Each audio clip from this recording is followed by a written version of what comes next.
याद रखिए आप लोग, नबी के आगे कोई कारोबार नहीं भाई, कोई जिंदगी नहीं, औलाद नहीं, बीवी नहीं, बच्चा नहीं, कुछ नहीं, सिर्फ नबी आप सल्लल्लाहु अलैहि वसल्लम। नारे तकबीर। बार बार कहेंगे I love Mohammad, I love Mohammad, I love Mohammad.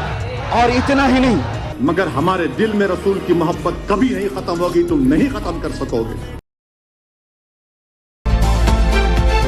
You are watching Delhi News. मौलाना तौकीर रजा हुए गिरफ्तार, बरेली डीएम ने क्या कुछ कहा बताएंगे इस वीडियो में। मौलाना तौकीर रजा को पुलिस ने गिरफ्तार कर लिया है। उनके समेत 8 और लोगों को गिरफ्तार किया गया है। ये गिरफ्तारी बरेली में आई लव मोहम्मद पोस्टर को लेकर हुए प्रोटेस्ट के दौरान हंगामे को लेकर हुई है। आरोप है कि मौलाना तौकीर रजा ने लोगों को भड़काने का काम किया था।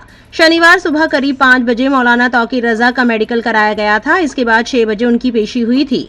अब पुलिस ने जानकारी दी है कि उन्हें गिरफ्तार कर लिया गया है और उन्हें सीतापुर जेल में भेजा जा रहा है।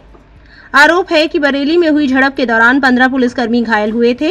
बरेली के एसएसपी अनुराग आर्य ने मीडिया को बताया कि मौलाना तौकीर रजा को गिरफ्तार किया गया है और आगे की कानूनी कार्रवाई जारी है। हालात शांतिपूर्ण और नियंत्रण में है।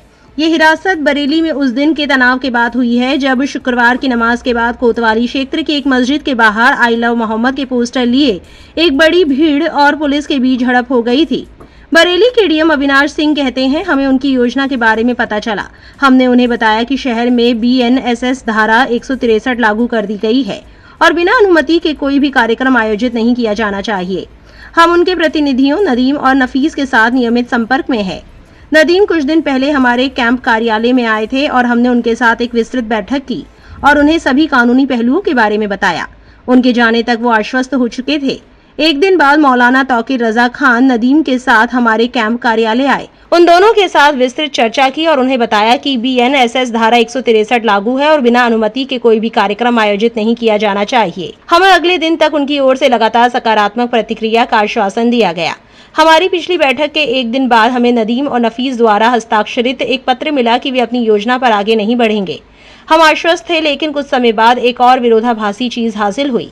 अगली सुबह मौलाना तौकीर रजा खान ने एक वीडियो संदेश जारी किया जिसमें कहा गया था कि हस्ताक्षरित कागज और बाकी सब कुछ फर्जी है और वो अपनी शुरुआती योजना के मुताबिक ही आगे बढ़ेंगे। जैसे ही जुमे की नमाज खत्म हुई 80-90% लोग अपने घरों को लौट गए, क्योंकि हमने पहले ही एक फ्लैग मार्च निकाला था और ये संदेश देने की कोशिश की थी कि बीएनएसएस की धारा 163 लागू है। कुछ लोग नमाज के बाद वहीं रुक गए और इकट्ठा होकर इस्लामिया इंटर कॉलेज की ओर जाने की कोशिश की। जब उन्होंने कानून अपने हाथ में लेने और शांति भंग करने की कोशिश की तो पुलिस ने बल प्रयोग किया।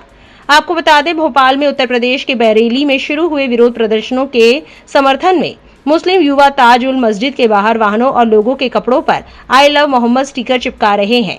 वहीं इस मामले में अपने सुर बदलते हुए कानपुर पुलिस के आधिकारिक एक्स हैंडल से लिखा गया, थाना रावतपुर में सैयद नगर मोहल्ले से बाराफात का एक परंपरागत जुलूस निकलना था। मोहल्ले से कुछ लोगों द्वारा परंपरागत स्थान से अलग स्थान पर हटकर एक टेंट लगा दिया गया था। उस पर आई लव मोहम्मद का एक बैनर लगा दिया गया जिसका एक पक्ष के द्वारा विरोध किया गया। उपरोक्त सूचना पर रावतपुर थाने की पुलिस जब पहुंची तो टेंट लगाने वालों के द्वारा भी पुलिस के सामने विरोध किया गया। बाद में दोनों पक्षों की सहमति से टेंट व आई लव मोहम्मद का बैनर परंपरागत स्थान पर लगवा दिया गया था। उल्लेख ये है कि आई लव मोहम्मद के लिखने या बैनर लगाने पर कोई एफआईआर नहीं की गई, बल्कि परंपरागत स्थान से अलग हटकर नए स्थान पर बैनर लगाने तथा जुलूस निकालने के दौरान इस पक्ष के द्वारा दूसरे पक्ष का बैनर फाड़ने पर हुई है। अनुरोध है कि इस संबंध में कोई भ्रांति न फैलाई जाए। आपकी इस पूरे मामले को लेकर क्या राय है, कमेंट में जरूर लिखें और इस वीडियो को ज्यादा से ज्यादा शेयर करें।